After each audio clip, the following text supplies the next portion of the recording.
Hello. ഇന്നത്തെ നമ്മുടെ പുതിയൊരു വിശകലനത്തിലേക്ക് എല്ലാവർക്കും സ്വാഗതം. ശരി ഏതാണ്, അതുപോലെ തെറ്റേതാണ്, എന്താണ് ന്യായം, എന്താണ് അന്യായം, ഇതൊക്കെ നമ്മൾ എങ്ങനെയാണ് തീരുമാനിക്കുന്നത്? ഇന്ന് നമ്മൾ പരിശോധിക്കാൻ പോകുന്ന സ്രോതസ്സിൽ നിന്ന് ഉരുത്തിരിഞ്ഞ വളരെ ഗൗരവമേറിയൊരു ദാർശനിക ചോദ്യമാണിത്. ശരിയും തെറ്റും നമ്മൾ എങ്ങനെ നിർവചിക്കുന്നു, നമ്മുടെ നീതിബോധത്തിന്റെ അടിസ്ഥാനം എന്താണ് എന്നതിനെക്കുറിച്ചുള്ള ആഴത്തിലുള്ളൊരു അന്വേഷണമാണ് ഈ വിശകലനം. ശരി, നമുക്ക് നേരെ വിഷയത്തിലേക്ക് കടക്കാം. നിങ്ങളൊന്ന് ആലോചിച്ചു നോക്കൂ. എന്താണ് പുണ്യം, എന്താണ് പാപം എന്ന് നമ്മൾ എങ്ങനെ തീരുമാനിക്കും? നമ്മുടെ സമൂഹത്തിൽ തന്നെ പല മതങ്ങളും വിശ്വാസങ്ങളും ആശയങ്ങളും പിന്തുടരുന്നവരില്ലേ? അതുകൊണ്ട് തന്നെ ഒരാൾക്ക് പാവമായി തോന്നുന്നത് മറ്റൊരാൾക്ക് അങ്ങനെ ആകണമെന്നില്ല. ഒരു വിഭാഗം പുണ്യമായി കരുതുന്ന കാര്യം മറ്റൊരു വിഭാഗത്തിന് ഒരുപക്ഷെ പാപമോ അല്ലെങ്കിൽ വെറുപ്പുളവാക്കുന്നതോ ആയി തോന്നിയേക്കാം. ഈ സാഹചര്യത്തിൽ എങ്ങനെയാണ് നമ്മൾ ശരിതെറ്റുകൾ തീരുമാനിക്കുക? തികച്ചും സാർവത്രികമായ ഈയൊരു വലിയ പ്രതിസന്ധിയെയാണ് സ്രോതസ് അതിന്റെ പ്രധാന ആശയമായി മുന്നോട്ട് വയ്ക്കുന്നത്. സാധാരണയായി നമ്മൾ മനുഷ്യർ ഈ ശരിതെറ്റുകൾ അളക്കാൻ ചില മാനദണ്ഡങ്ങളൊക്കെ ഉപയോഗിക്കാറുണ്ടല്ലോ. എന്നാൽ ലേഖനം പറയുന്നത് ഈ അളവുകോലുകളെല്ലാം അപൂർണമാണെന്നാണ്. അതായത്, ഭൂരിപക്ഷം പറയുന്നത് ശരിയാണെന്ന് നമുക്ക് തീരുമാനിക്കാൻ കഴിയുമോ?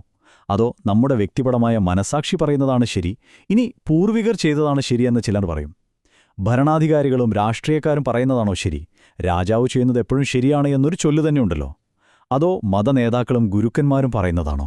അതുമല്ലെങ്കിൽ നമ്മുടെ സ്വന്തം ജാതി, ഭാഷ അല്ലെങ്കിൽ രാഷ്ട്രീയ പാർട്ടി തീരുമാനിക്കുന്നതാണോ ശരി? ഈ സ്രോതസ്സ് വ്യക്തമാക്കുന്നത് മനുഷ്യന്റെ ഇത്തരം വ്യക്തിനിഷ്ഠമായ അളവുകോലുകളെ ആശ്രയിക്കുന്നത് ഒടുവിൽ നമ്മെ ഒരു വഴിമുട്ടിയ അവസ്ഥയിലെത്തിക്കും എന്നാണ്. അങ്ങനെ ഒരു അവസ്ഥയിലെത്തിയാൽ പിന്നെ സമൂഹത്തിൽ സംഭവിക്കുന്നത് തികഞ്ഞ ആശയക്കുഴപ്പമാണെന്ന് ലേഖനം അടിവരയിട്ട് പറയുന്നു. ഇതിലേതെങ്കിലും ഒരു മാനദണ്ഡം ഉപയോഗിച്ച് നമ്മൾ നന്മയോ തിന്മയോ അളക്കാൻ ശ്രമിച്ചാൽ അവസാന ഫലം ആശയക്കുഴപ്പവും അരാജകത്വവും മാത്രമായിരിക്കും. നിങ്ങൾക്കറിയാമല്ലോ, മനുഷ്യന്റെ പരിമിതമായ അറിവിൽ നിന്നും ഉണ്ടാകുന്ന ഇത്തരം ധാർമ്മിക മാനദണ്ഡങ്ങൾക്കൊന്നും സമൂഹത്തിലൊരു യഥാർത്ഥ ഐക്യം കൊണ്ടുവരാൻ സാധിക്കില്ല എന്നതാണ് ഇതിൽ നിന്നും നാം മനസ്സിലാക്കേണ്ടത്. ഈ വിശകലനത്തിലെ ലേഖനത്തിന്റെ കാതലായൊരു വാദം എന്താണെന്ന് വെച്ചാൽ, അത് മനുഷ്യന്റെ നിയമങ്ങളെയും ദൈവിക നീതിയെയും തമ്മിൽ താരതമ്യം ചെയ്യുന്നതാണ്. മനുഷ്യർ നിർമ്മിച്ച നീതിന്യായ വ്യവസ്ഥകൾ അവരുടെ പരിമിതമായ അറിവിനെ അടിസ്ഥാനമാക്കിയുള്ളതാണ്. അത് സമൂഹത്തിലെ വലിയ ആശയക്കുഴപ്പങ്ങൾക്കും ലഹളകൾക്കും അശാന്തിക്കും കാരണമാകുന്നുവെന്ന് സ്രോതസ്സ് പറയുന്നു. എന്നാൽ മറുവശത്ത് ദൈവിക നീതി പൂർണ്ണമായ അറിവിനെ അടിസ്ഥാനമാക്കിയുള്ളതാണ്. അത് ലോകത്തിന് വ്യക്തതയും ക്രമവും സമാധാനവും നൽകുന്നു. മനുഷ്യന്റെ കാഴ്ചപ്പാടുകളുടെ ആ ഒരു ഹ്രസ്വദൃഷ്ടിയും ദൈവീക മാർഗനിർദ്ദേശങ്ങളുടെ സമ്പൂർണ്ണതയും തമ്മിലുള്ള വ്യത്യാസമാണ് ഇവിടെ വളരെ വ്യക്തമായി എടുത്തു കാണിക്കുന്നത്. ഇനി ഈ സ്രോതസ്സിലെ ഏറ്റവും കൗതുകകരമായ കാര്യം എന്താണെന്നാൽ, സ്രഷ്ടാവിനെ ഇതിൽ എങ്ങനെയാണ് നിർവചിച്ചിരിക്കുന്നത് എന്നതാണ്. ഈ പ്രപഞ്ചത്തിന്റെയും അതിലുള്ള സകല ചരാചരങ്ങളുടെയും ഉടമസ്ഥനായ സ്രഷ്ടാവിന് മാത്രമേ പൂർണ്ണമായ അറിവുള്ളൂ എന്നത് വാദിക്കുന്നു. ഭൂതകാലവും വർത്തമാനകാലവും ഭാവിയും അവനറിയാം. മറഞ്ഞിരിക്കുന്നതും വെളിവായതുമായ എല്ലാം സ്രഷ്ടാവിന് വ്യക്തമാണ്.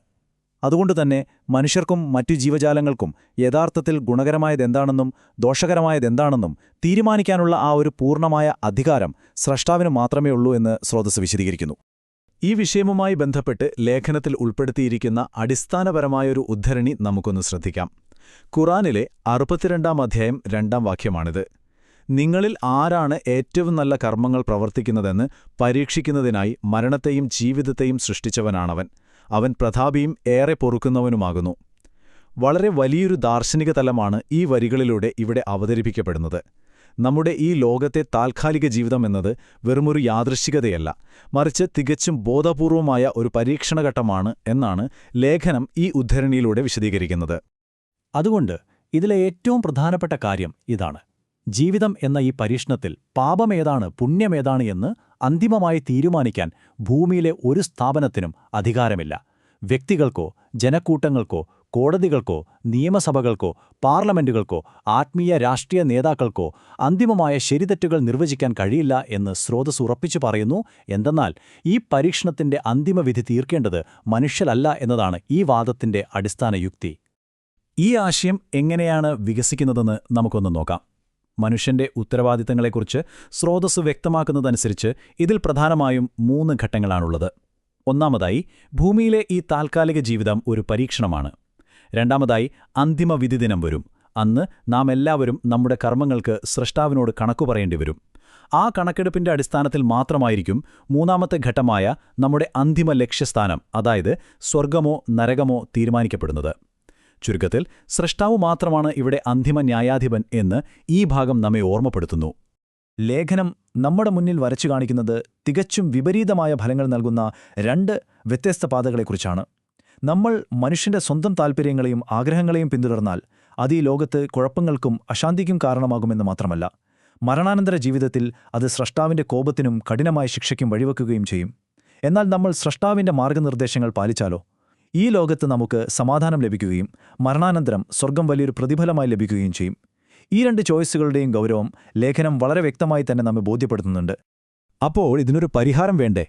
ഈ ലേഖനത്തിന്റെ ഉപസംഹാരം വളരെ ശ്രദ്ധേയമാണ്. ജീവിത വിജയം നേടാൻ ആഗ്രഹിക്കുന്നവർക്കുള്ള ഒരു വ്യക്തമായ പരിഹാരം ഇതിൽ നിർദ്ദേശിക്കുന്നുണ്ട്. മനുഷ്യന്റെ ഈ ആശയക്കുഴപ്പങ്ങൾ അവസാനിപ്പിച്ച് സൃഷ്ടാവിന്റെ അവസാനത്തെ വേദഗ്രന്ഥവും അവസാനത്തെ പ്രവാചകന്റെ ഉപദേശങ്ങളും പൂർണ്ണമായി അംഗീകരിക്കുകയും അതനുസരിച്ച് ജീവിക്കുകയും ചെയ്യുക എന്നതാണ് യഥാർത്ഥ വിജയത്തിലേക്കുള്ള ഏക വഴിയെന്ന് സ്രോതസ്സ് അടിവരയിടുന്നു. ആ മാർഗ്ഗനിർദ്ദേശങ്ങൾക്കൊത്ത് ജീവിതം ചിട്ടപ്പെടുത്തിയാൽ മാത്രമേ ഈ പരീക്ഷണത്തിൽ വിജയിക്കാൻ സാധിക്കൂ എന്നാണ് ലേഖനം പറയുന്നത്. മനുഷ്യന്റെ ആപേക്ഷികമായ ശരിതെറ്റുകളും ദൈവികമായ സമ്പൂർണ്ണ നീതിയും തമ്മിലുള്ള വലിയൊരു വ്യത്യാസമാണ് നമ്മൾ ഇതുവരെ വിശദീകരിച്ചത്. ഇതിൽ നിന്ന് നമ്മൾ ചിന്തിക്കേണ്ട വളരെ പ്രസക്തമായൊരു ചോദ്യം ഇതാണ്: ജീവിതം എന്നത് ഒരു താൽക്കാലിക പരീക്ഷണമാണെങ്കിൽ ആ പരീക്ഷയിൽ വിജയിക്കാൻ നിങ്ങൾ ആരുടെ മാനദണ്ഡങ്ങളാണ് ഉപയോഗിക്കുന്നത്? നിങ്ങളുടെ സ്വന്തം ഇഷ്ടങ്ങളോ, സമൂഹത്തിന്റെ താൽക്കാലിക നിയമങ്ങളോ, അതോ സകലതും അറിയുന്ന സ്രഷ്ടാവിന്റെ സമ്പൂർണ്ണ മാർഗ്ഗനിർദ്ദേശങ്ങളോ? തീർച്ചയായും ചിന്തിക്കേണ്ട ഒരു കാര്യമാണിത്.